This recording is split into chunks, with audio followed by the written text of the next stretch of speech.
Welcome to Tomorrow's People, the podcast brought to you by me, Perry Timms, and Personio. We're going to do exactly that, look into what's happening for tomorrow's people, and by doing that, we're talking to some of the sharpest minds and the most passionate souls in the world of work, business, HR, economics, and anything associated with the future of people. I'm really excited and happy today because my guest is Alex Edmans, Professor of Economics at London Business School, I believe. So we'll be talking about all things to do with people and economics, I'm sure, and it will be a fascinating episode. So without further ado, welcome, Alex. Nice to have you with me. Great to be here, Perry. Thank you so much for the invitation. And I know you're a busy man, and I know you're in demand, and I know there's a lot going on for you at the moment. So we really appreciate the time. And I think the time that we're looking at is a very complex one. But before we get into the content, I'd love to know about the Alex Edmans story. How did you get to be where you are? Well, I have not always been an academic. So my first job out of university was in investment banking at Morgan Stanley in London. And why did I end up in economics and finance to begin with? Well, when I studied my A-levels, many of my friends would do all sciences, maths, physics, chemistry, and others might do all arts, so English, history, German. But I did a combination of arts and sciences, so I did maths, English, economics, German. And so that's why I like something like economics, because on the one hand, you do have some theory, so it's not completely subjective, but it's also something that you can have debate about and you can have different opinions. So it could be that I believe taxes should be higher and you believe taxes should be lower, and we can agree to disagree and we can respect each other's viewpoints. So I thought, unlike the hard sciences where you can say, well, something is proven or not proven, here you're able to have a debate. And so that's why I went into investment banking. Now, I know that there's lots of people who say, well, there's many trimmings of investment banking. Did that attract you? And I can honestly say, no, it wasn't that. It was that you would deal with situations such as, should this company expand or should it contract or should it focus and so on.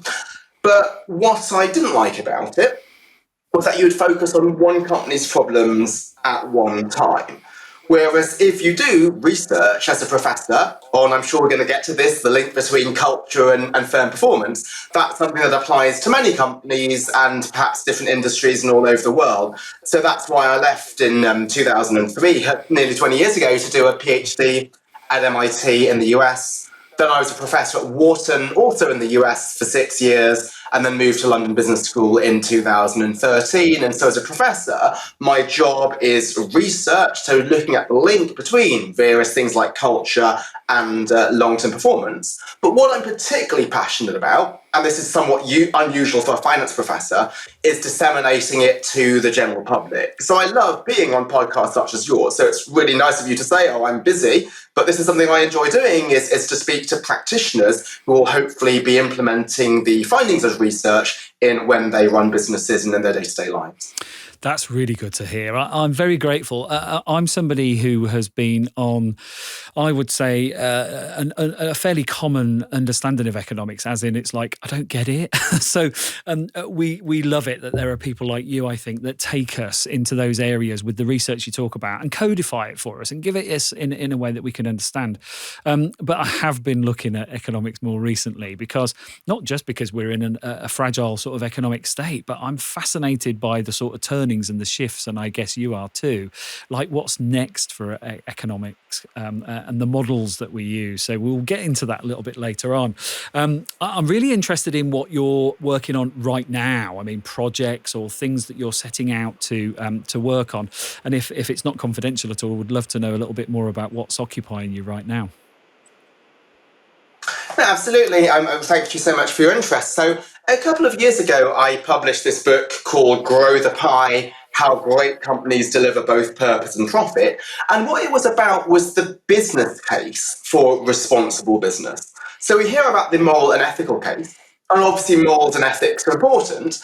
But if it's just based on the moral and ethical case, then in the minds of any business leader, it might be second order. So maybe in a pandemic, or if there's a recession oncoming, people might think, well, this is a luxury, let me forget about purpose and focus on profit. But why the book is called Grow the Pie is that it argues that business and society are actually intertwined. So what is the pie? I view the pie as social value, how much value a company creates for society. And what I'm saying is that if a company creates value for society, maybe by treating workers well or reducing its environmental footprint, then the pie grows and therefore profits go up as well, which is why I'm saying there's a business case for purposeful business.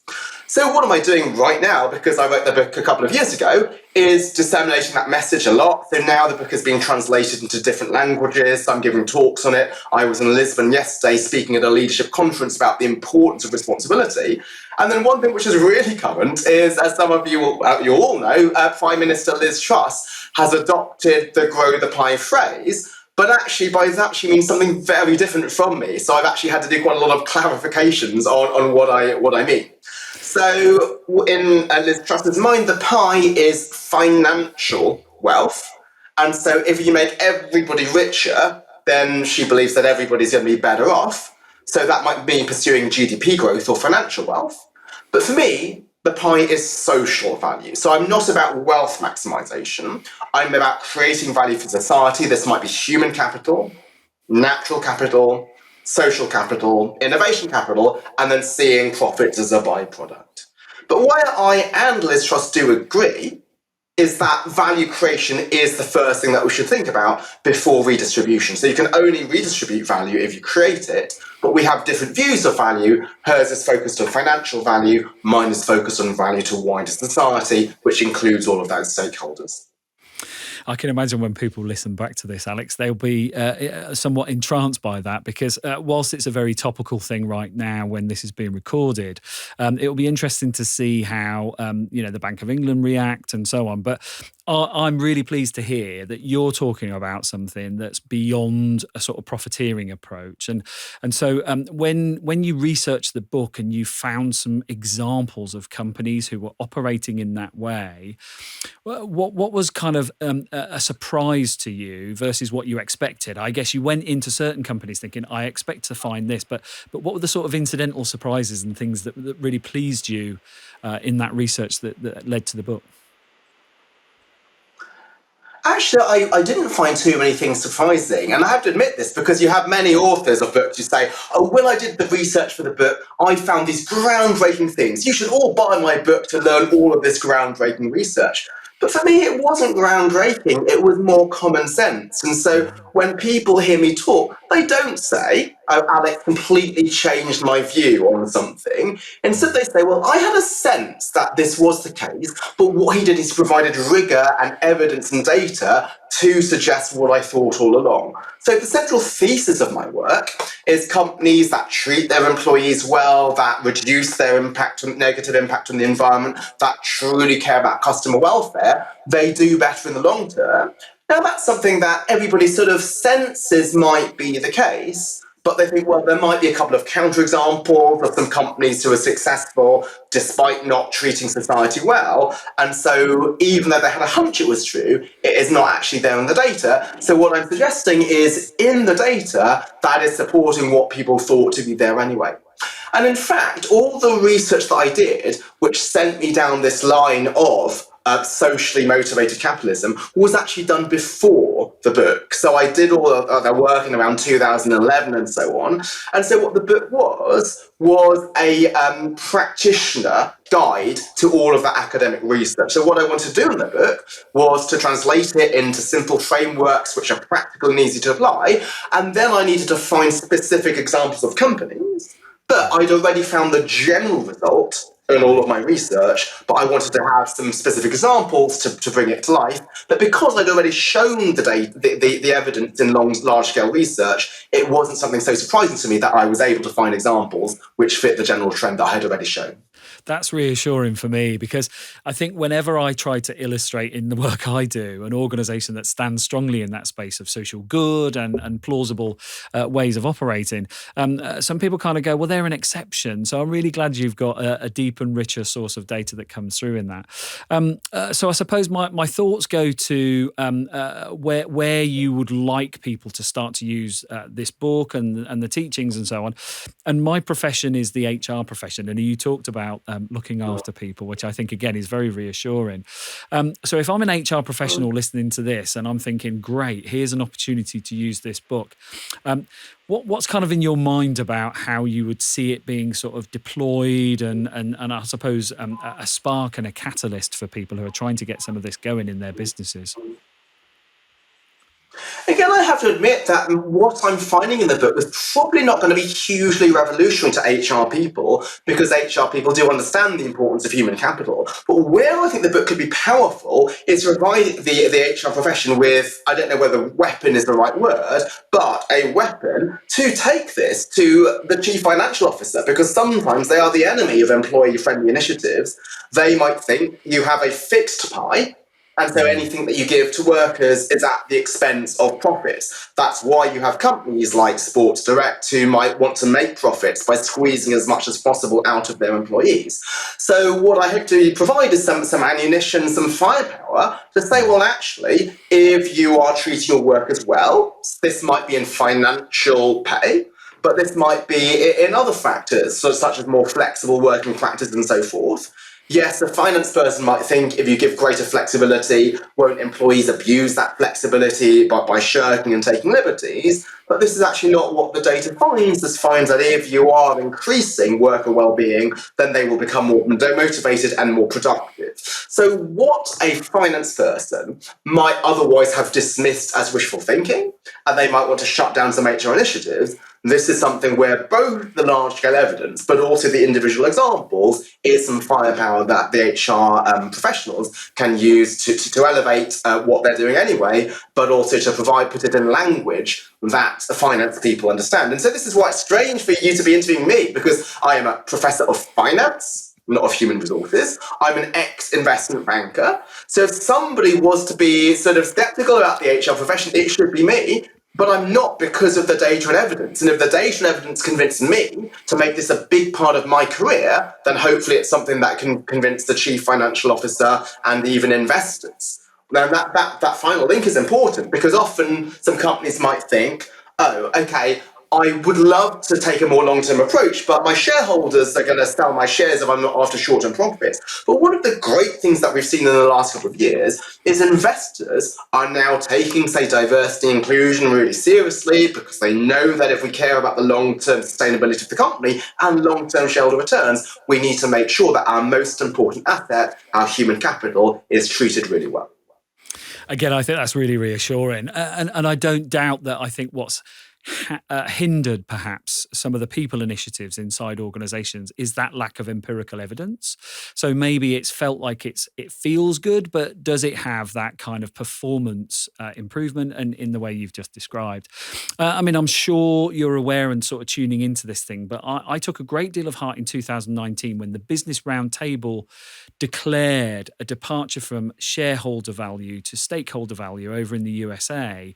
I mean, are you close to what's going on in that part of the world with the work that the Business Roundtable are doing? I am, and actually, I'd say that the Business Roundtable statement was not that radical. So it was sort of made to be this huge epiphany. But let's go to this line, shareholder value. What is shareholder value to begin with? Finance 101 tells you shareholder value is the present value of all future cash flows from now until the end of time. And that's not just abstract theory. That's the case in reality. Look at the value of Tesla. That is far, far higher than its short-term profits. Why? Because people see, well, what is the future? It is something like electric cars. And some people might argue that there's too much focus on the long term, because some of these electric car companies were in a bubble until recently. So I think this is really important, because some people say that in order to make society better, we need to completely get rid of shareholder capitalism and shareholder primacy and put sort of workers in charge of companies instead.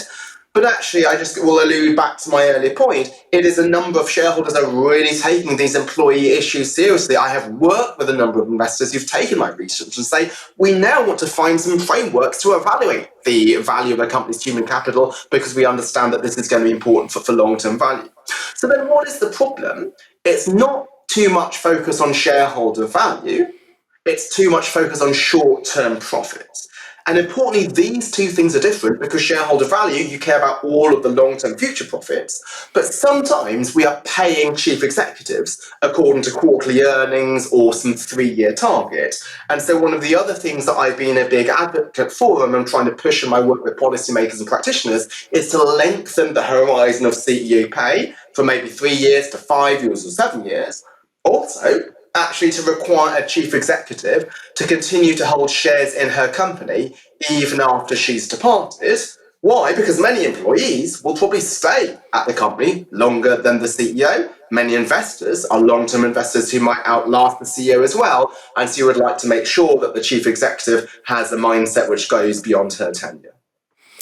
There's some really nice thoughts in my mind about that, because you're right about that. It feels like chief executives in some respect are almost like football managers in the Premier League. If there isn't results in the very short term, they are shown the door, aren't they? And it can be quite a sort of a fear-inducing environment. And I'm really interested in that, because I guess the results that go to the public around performance and short-term profit do sometimes feel like they're the sort of fear-based driver if those results aren't that good. But I really like what you said about the long-term trajectory of this needs to be a very crucial determinant in that.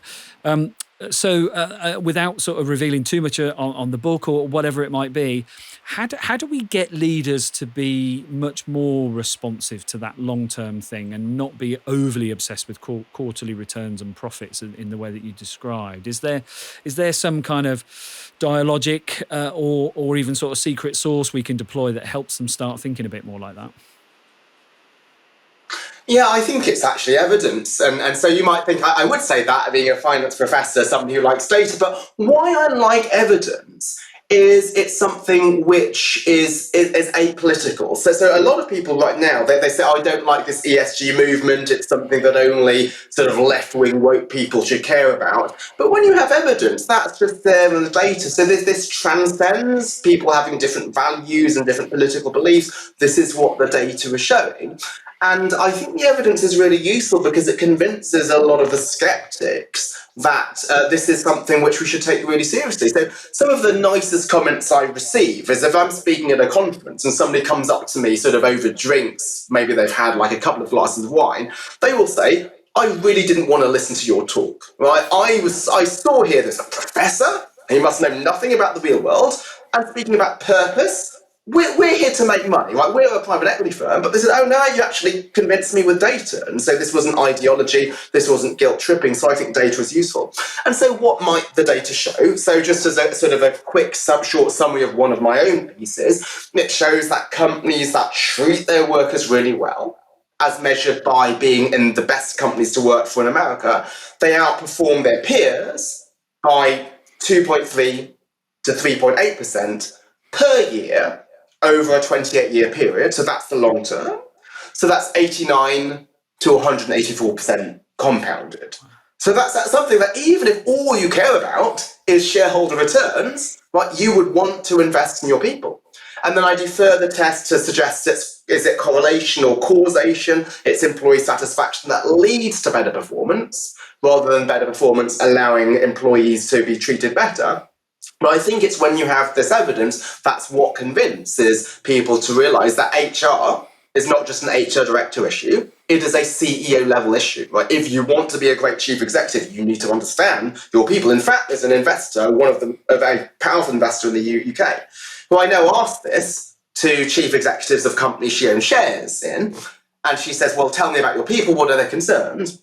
And some CEOs will tell her, and others will say, I didn't know you were going to ask me about my people. Next time I'm going to bring along the HR director. And that's really telling because this distinguishes which CEOs understand the importance of their human capital and which of them who think it's just an HR issue.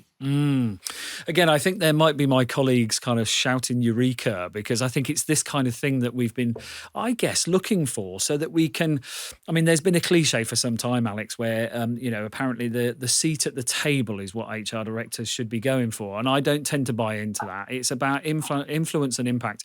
If you haven't got a CEO who gets the people thing, I think you're absolutely right. You are imbalanced, and it shouldn't be, oh, the HR director just picks that up. But what I'm anticipating is that people might use this podcast now to have a different kind of conversation with their CEO, to position it very differently. This podcast is brought to you by Personio. Personio is the all-in-one HR solution for now and the future.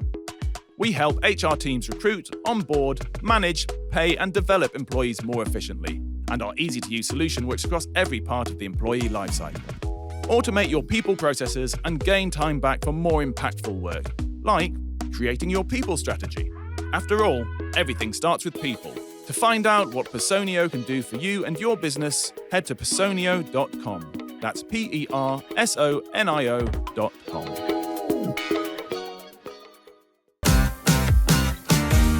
I wanted to sort of circle back to a couple of things that are in the media right now as we're recording this, and they are, I'd only describe them as phenomena. They could even be hype. One is the great resignation that seems to have happened during the kind of COVID end sort of cycle and into now.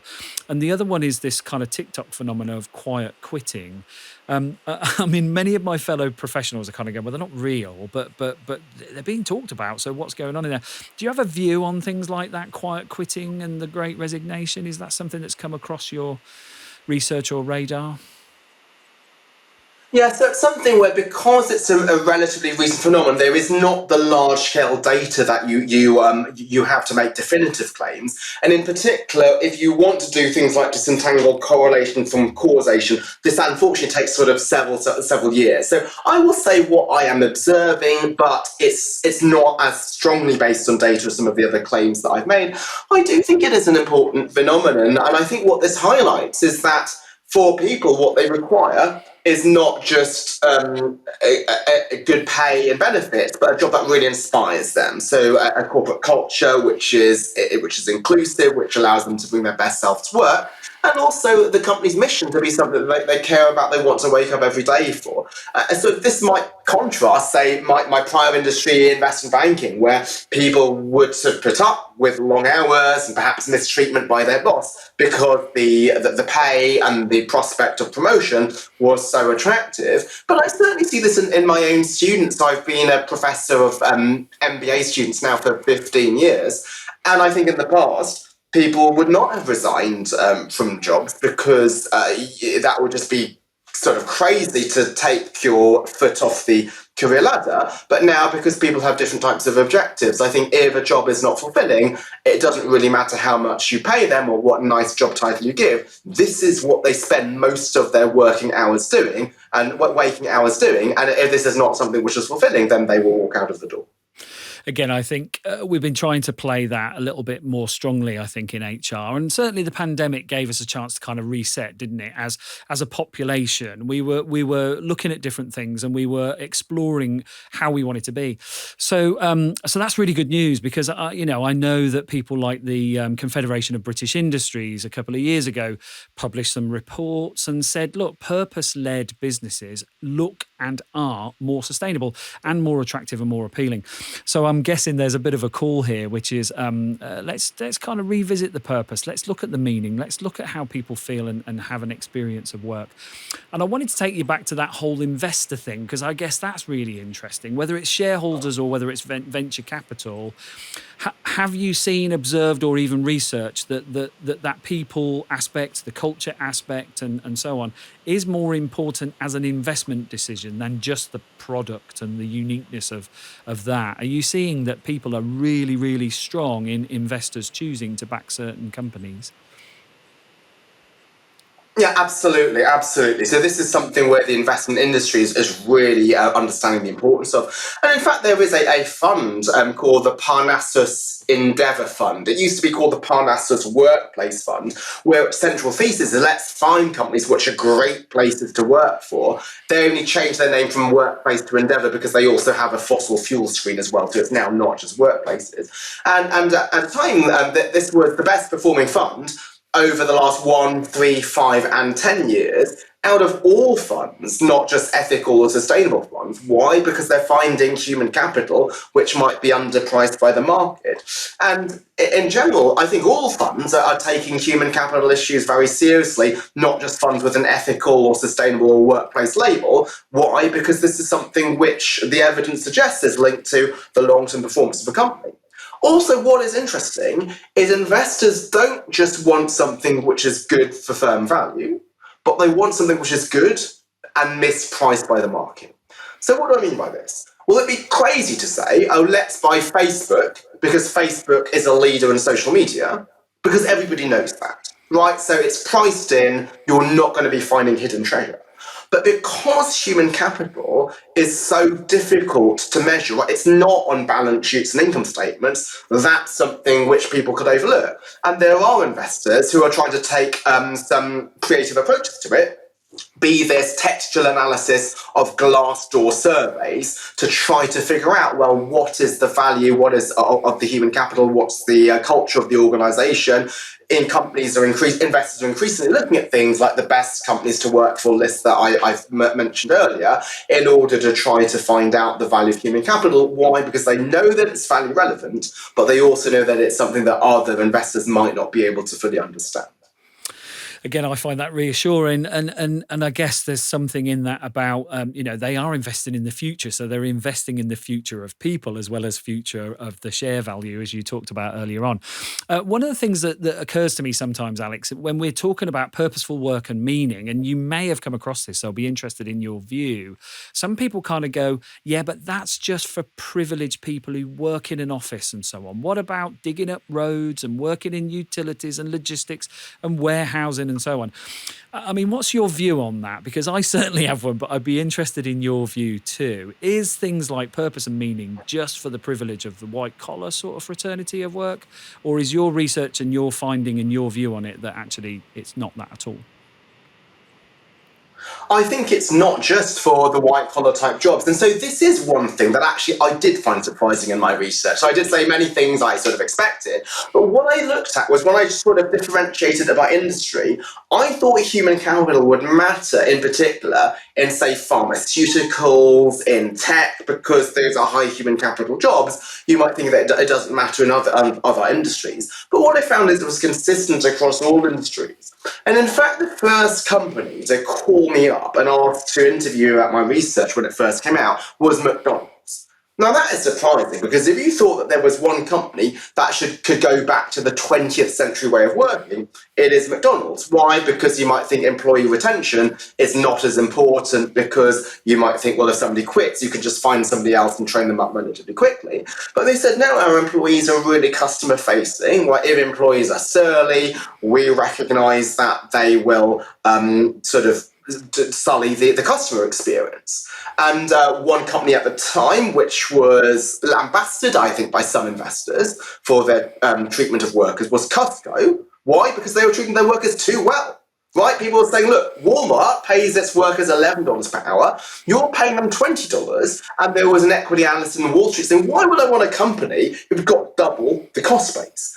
Even though Costco is not, you might not think, a high human capital employer, well, they had done some work and they said, well, actually, if somebody quits, the cost of replacement is actually about 150% of an annual salary. What we need to search for people, we need to train them up, we need to integrate them. That's also something customer facing. Well, what about something which is not customer facing? Is that a place where you can start exploiting employees? Well, actually not that either. So I remember when I toured a Toyota factory in Japan, they proudly showed me all of the aspects of the manufacturing process that had come up through the employee suggestion program. So we used to have this view that managers design instructions and employees just execute those instructions, but that's not the case, right? Because it's often employees who are close to ground level. They might be able to come up with some suggestions that managers could not prescribe themselves, but they will only do that if they feel in alignment with the organization. Otherwise, the easiest thing to do is just to work to rule, just to follow all of the instructions and not bother to go above and beyond. And so I do think it's really important in all levels of an organization to make sure that employees feel that this is a great place to work. I'm pleased to hear that, because I do agree with you, actually. So I didn't declare what my thought was on whether, purpose and meaning is just a privilege for people who've got a particular kind of knowledge working environment. I absolutely have seen some of the most committed people in utilities, in healthcare and so on. So I'm totally with you on that, Alex. And in fact, I do a lot of work with local and central government, and particularly in local government. I see such passion for their work, and they do feel sometimes like the organisation does its best to look out for them, but they're so committed, they're so dedicated. So I'm glad that we recognise that, because I think we can kind of devalue people when we say, oh yeah, but they won't do that. I mean, during the pandemic, low skill jobs suddenly became key workers, didn't they? Which I was very pleased about. So glad to hear it. Yeah, I think the privilege that there is that often it might be that the higher ups get to see the ultimate benefit of the actions that the company does. For example, one bank that I know pretty well, NatWest, after the lockdowns were eased, the CEO, Alison Rose, who's extremely committed to purpose, she took out her senior management team to a restaurant in Covent Garden called the Darjeeling Express. And the founder of that restaurant got up and told the story. She said, I think it was 30 years ago, she moved to the UK. Nobody believed in her. Like, she was an immigrant with no financial record, yet NatWest believed in her, allowed her to open this restaurant, hire this many people, and so on.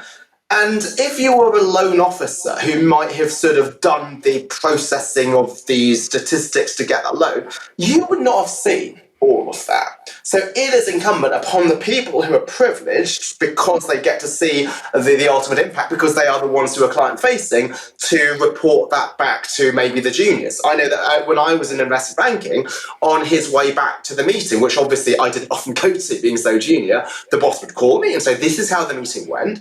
And that analysis that you worked on during the weekend, this actually came up. And the client was really impressed by how well we knew this tricky issue. And so I do think it's important, it's incumbent upon the people who are more forward-facing and client-facing to highlight the value of some otherwise hidden jobs, to realise that these jobs, which you might think, okay, nobody is going to be fully appreciating, they actually do appreciate, and this does really matter. And that's something in order to allow people who are not so external-facing to see the meaning and the purpose of what they're doing. A lovely thought, and you just made me think about examples where front-facing staff are empowered to solve problems, and they feel like they are the advocate of the company, and they want to do their best for the customer, but they're no pushover either. I've even heard it that if they get an unlimited budget, they manage it better than people back in a headquarters office would do, because they feel so responsible for it. So I'm really glad you've touched on that, because there's a kind of value exchange there, isn't there? There are people who want to know they make a difference, and they recognise that they're in a role that might not be considered to be the most complex or the most value add, but as we know, solving a customer's problem, making their day. We hear about bus drivers who have been so dutiful and looked after their passengers. When they retire, the passengers have a party for them and things like that. I think there are a number of ways we can manifest that what we do adds value, and that people appreciate it, not just in tips or whatever, but in recommendations. So thank you for that. I'm going to take a little route into small and medium enterprises now, and just see if you've got a view on whether there's a difference in the way that value and the sort of human impact and the experience and meaning of work and purpose and even proximity to environmental issues. Are you seeing that small and medium enterprises struggle with it, or actually are showcasing a real progressive and responsible way of dealing with that? Is there a difference between SMEs, I guess, and larger organisations with the themes and the topics of your work and your research? Yeah, so there is a difference, Perry, and sort of one difference is obviously small and medium enterprises can't afford to pay as high salaries as large companies do. But this, I think, makes purpose even more important in terms of staff retention and staff attraction. And certainly what I've seen, again, among the MBA students I've taught over the last 15 years is many more of them are willing to go to startups even though they might be able to get the six-figure salary at an investment bank or management consultancy. Why? Because they really care about what they can do. They're having a much larger impact in a startup because even if they're not one of the founders, they get to work with the founders more often. And particularly if the startup is something which is hugely purposeful, they really enjoy doing this every day. Now, does this mean that as a startup you think, oh, we're going to automatically have engaged employees? I don't think so necessarily. And so this is, again, you need to be intentional about it as the leader of the business to make sure that employees are able to see the full effect of what they're having. So just as one sort of personal example, I don't run a company, but I'm the managing editor of the Review of Finance, which is the top academic journal in Europe. And we have two great editorial managers who help with the administrative side of the business. So when people submit their papers for publication, they help assign it to peer reviewers and so on. But I work with them completely remotely. Well, I met them in person, and then there's the pandemic happened, and they actually had to relocate. One of them's in Austria, the other one of them is in Colombia, so we never see each other. And also, the publication process is only one small part of the scientific process, which involves presenting papers at conferences and discussing and improving it. So when we had a conference in Barcelona a couple of months ago, I invited them to come to it, and we obviously had to pay for them to do that. But I thought not only did they meet me, but they also met some of the other editors and the authors, and then they saw the whole process of papers being presented at conferences, so they could see how what they do, which they do really well, how that fits into the overall scientific process. So things like that are things where we can sort of play roles in order to see how what people do fit in the larger picture. Very nice. I guess the value chain might be a little bit more compact in an SME, right? Because there aren't so many suppliers and so on. It might be that you've got access to the actual point where value is created and you can see the impact and the difference and whatever it makes. Because you're focusing on a smaller part, unlike a large corporation conglomerate, what you can do is that if there are events which allow you to see other parts of the value chain, then they can see that how what they do fits into the entire value chain more generally. You actually just reminded me then about a printing company in Peterborough that I heard about who isn't organised by function. They're organised by house. So they have marketers, printers, delivery people, whatever, working in 4 distinct houses, serving different clients and so on, because they want to see the end-to-end process. So I think you're absolutely right about that. I was just about to kind of wind us into the sort of closing part of this, but wow, I mean, I've been sort of lost in this conversation. I've loved every second of it. And I'm really pleased to see, A, how passionate you are about the people aspect of value and also the social aspect and the environmental aspect of it. And like I say, whilst we're not just appealing to HR professionals, we are looking at that as a core starting point, I think, to change the paradigm, I guess, and shift people's thinking about what is value and how far and wide should we report on this to look at what matters. So any kind of last takeaways? What would you sort of want to leave us with? And also a little request maybe, what do you want us to do within HR and the world of work and those people who look after other people in organisations? So what can we do for you? Yeah, so I think the message I'd like to leave is one of encouragement. So the HR professional has obviously understood for decades the importance of human capital to long-term company performance, but this is something which is backed up by data.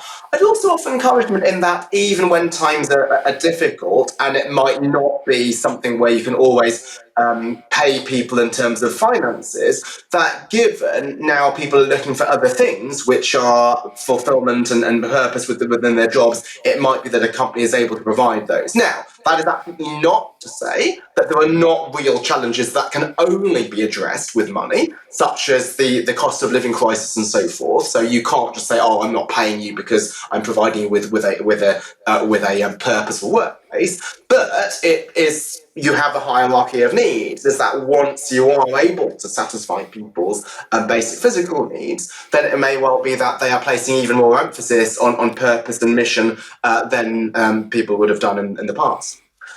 And it's really nice of you, Pedro, to ask, well, what you can do for me. And I just say, what you're doing in terms of giving airtime to my work is much appreciated. So the book grow the pie, while I've been really happy with the reception it's had, I think the one thing it has suffered is because it is middle of the road, rather than being something which says, oh, profit is completely evil, we just don't care about it, only care about saving the world. That's something where you don't have sort of more radical people backing it, because I am trying to make it something that business people will take seriously as well. And because it doesn't have sort of that forward momentum, if people sort of like my work and it's not just book, this is not a sort of a crude book plug, if they see my free TEDx talks or TED talks on the importance of people, and if they like it, please do share it with others, because what I like to highlight is this message that care about society, it is not a luxury, it's not just for privileged people, it's not something that only if you have a left-wing political affiliation you should care about. This is something that business people and investors should care about, because this matters not just for society, but the long-term sustainability of business, and I think that's the message that everybody should hear, not just people of a certain political persuasion, or people in HR but not people in finance. That was a lovely way to encapsulate it. And I think what I would say back to that, so thank you for it, is that actually we've got so much sensationalism and polarization and almost like, things that are just so difficult to reconcile. I'm actually going to thank you for also taking a little bit more of a centrist approach that hopefully is more accessible, hopefully is more practical. And because people often kind of say, oh, but it's common sense, isn't it? It's like, yeah, but it might not be common practice. So I'm hoping what we can do is take your common sense, your evidence trail, and the really nice way I think you are so passionate but also so clear that there is a way to do this. So thanks for the encouragement, and start to do a bit more activation. So let's commit perhaps on this podcast to come back to you and give you some encouragement back that we tried and we are doing, and it is making a difference. So Alex Edmans, thank you so much for your time and insight and the stories and the experience. I'm certainly coming away from this genuinely with that sense that we are potentially at a point where what will make a difference, we're able to make a difference for people, planet, and our futures. So in the Tomorrow's People spirit, Alex, thanks very much for your time, and we look forward to supporting you in your work and more encouragement for you. Thank you.